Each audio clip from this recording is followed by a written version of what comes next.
you have just been handed one of the most prominent spokesperson roles in the fastest-growing political party in Britain. You have a platform, you have public attention, and you have a golden opportunity to show the country that your party is ready for serious governance.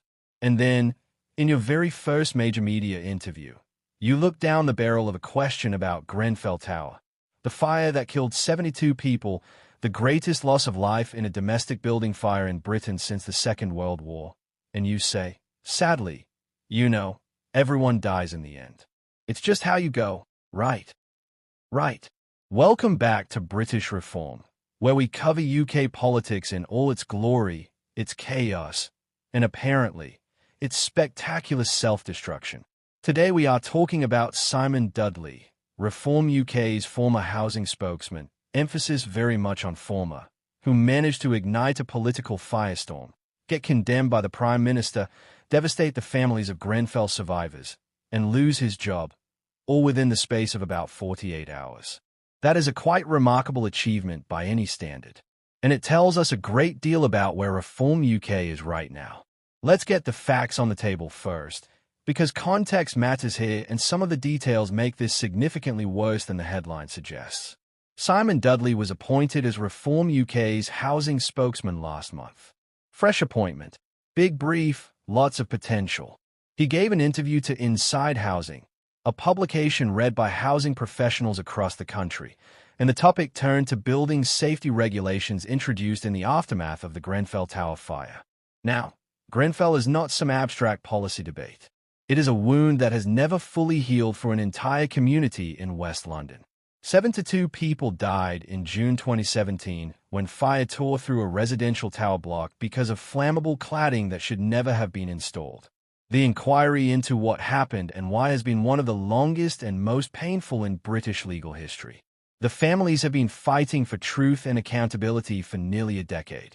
Into that context, Dudley chose to argue that the pendulum had swung too far the wrong way on building safety regulation. That is actually a policy position you could argue, with care, with nuance, with an awareness of your audience and the weight of what you are discussing. Plenty of people in the construction industry have raised legitimate concerns about the pace and complexity of post-Grenfell regulatory changes.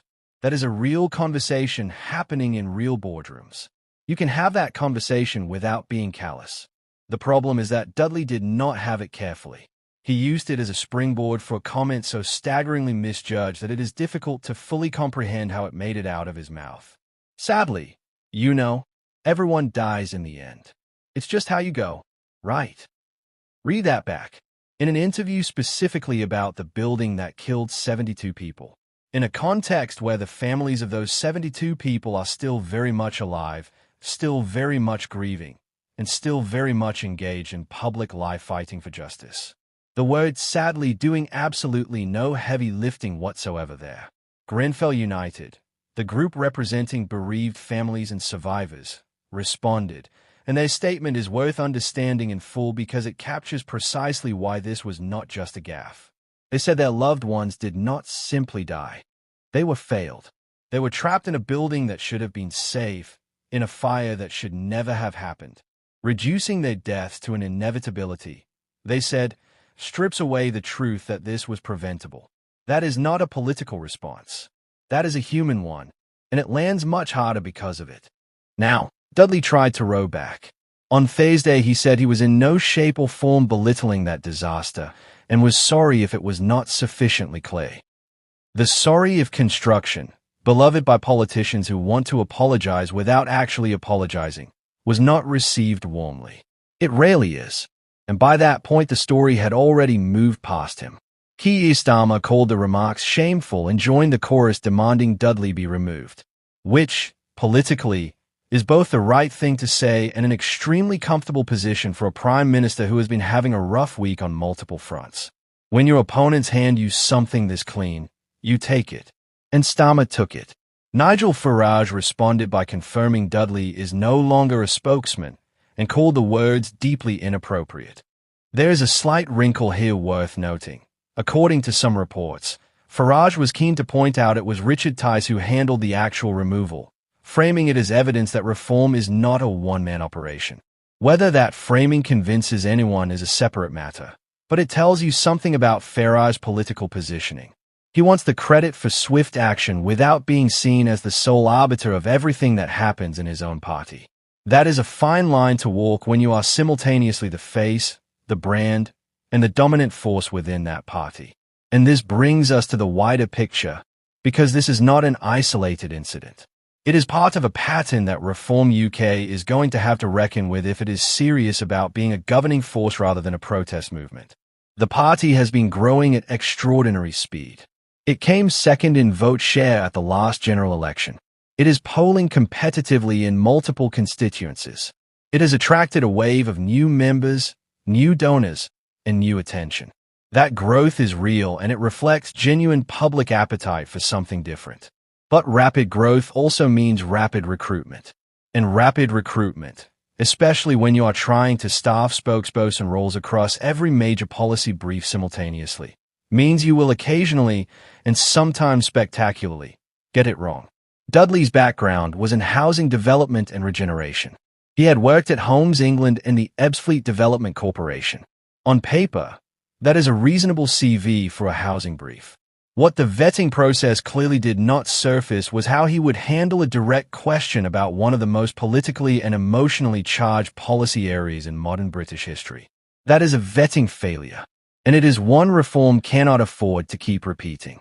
Because he is the fundamental challenge for a party that wants to be taken seriously as an alternative government. Every spokesperson is a window into what the party actually believes and how it actually thinks. Voters who are considering switching to Reform are not just buying the headline policies. They are making a judgment about whether the people carrying those policies understand ordinary life, basic empathy, and the weight of public responsibility. One Simon Dudley moment does not end a party, but 5, or 10, or 20 of them starts to define it. And Reform has already had more than a few. The Grenfell families have spent years fighting to ensure that what happened to their community is never reduced to a statistic, a line in a policy paper, or a casual philosophical aside about mortality. They secured a multi-year public inquiry. They campaigned for accountability. They changed the law. And they are still here, still watching, still pushing back every time someone treats the deaths of 72 people as collateral in a regulatory argument. Whatever you think about housing policy, building regulations, or the pace of post-Grenfell reform, dismissing those deaths with a shrug and a well, everyone goes sometime is not a policy position. It is a failure of basic human decency. Farage was right to act quickly, but the story does not end with the sacking. The question now is what it says about Reform's readiness, not just to recruit spokespeople, but to govern. Because the housing brief alone will require engaging constantly with the legacy of Grenfell. Whoever fills that role next needs to understand not just the technicalities of building safety law, but the human weight of what happened and what it continues to mean. That is the test.